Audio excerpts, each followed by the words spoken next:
What's up, guys? It's Damp. I'm back with Who again to cover the best ancestral trinkets in Darkest Dungeon.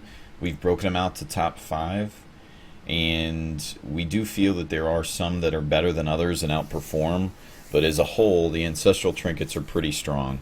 Um, so we're going to get right into it, and I'm going to let Who cover number 5. Keep in mind, these are, again, generally speaking, trinkets are valued better in our list when they can be used across all classes. So not just situationally or to a certain specific type of character. So who's going to start with number 5?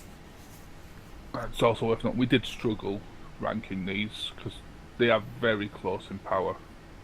So, number 5, we have the Ancestors map.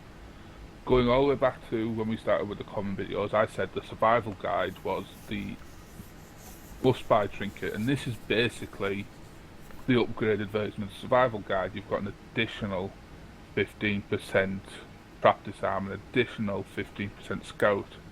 Now the difference for the debuff, the survival guide was -1 speed, but this is plus 10% stress damage. Now stress damage is bad, but the two previous aforementioned stats can greatly help in greatly reducing the stress, with traps allowing you to gain a little bit of stress back, and scouting allowing you to avoid combat and allowing you to find enemies slightly easier, which can again reduce stress.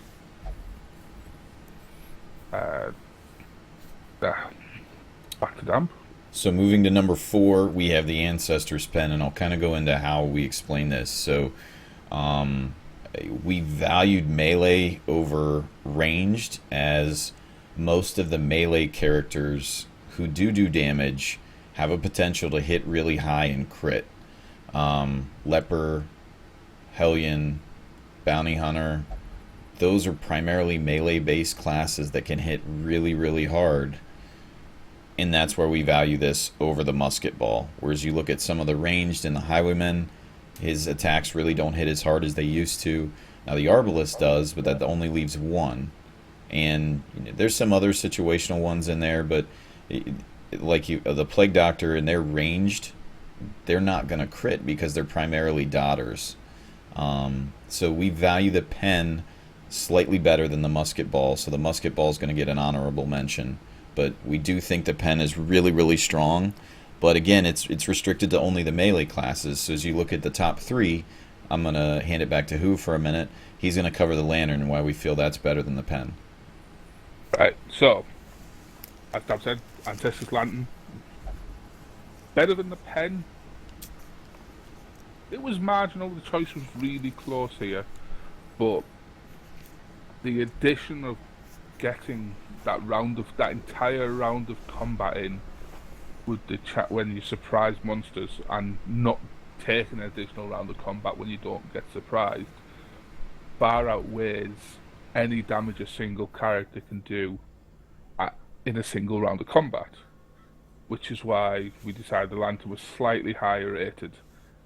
It's definitely higher rated than the map because, once again, chance of surprising the enemy is a greater factor in winning fights, reducing stress, saving money, and all that. So it was close with the pen, but the lantern wins out in slot number 2. And Slot number 3, sorry. it was close to the map too. I mean, we kind of struggled, but like Who said, the value of surprising the monster and this being able to really benefit almost everybody equally, rather than having to use the map where you're probably going to throw that on more of a utility class, is where we find the value there. So being able to be used across multiple party members kind of gives that a little bit of the edge.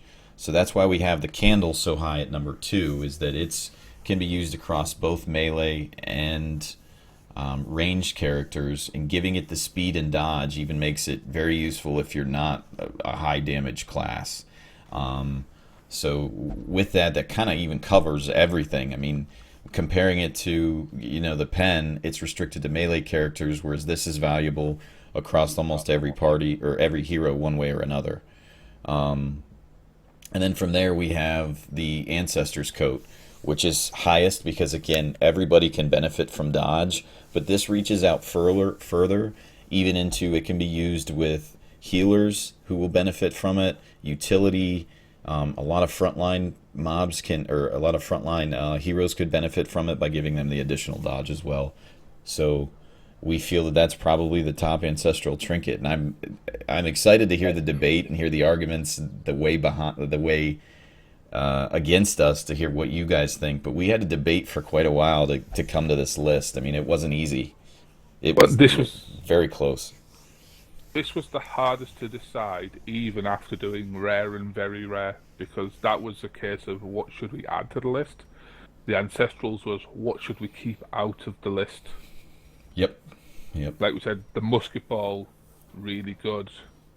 The ancestor scroll, even that has potential. I mean, all the items have potential, but we limited ourselves to 5, so it took quite a bit of backwards and forwards debating, deciding what we would and wouldn't put into the list.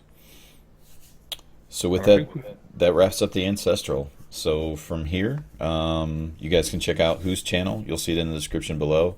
Go ahead and throw him a sub. And thank you for watching. We'll see you in the next video. bye.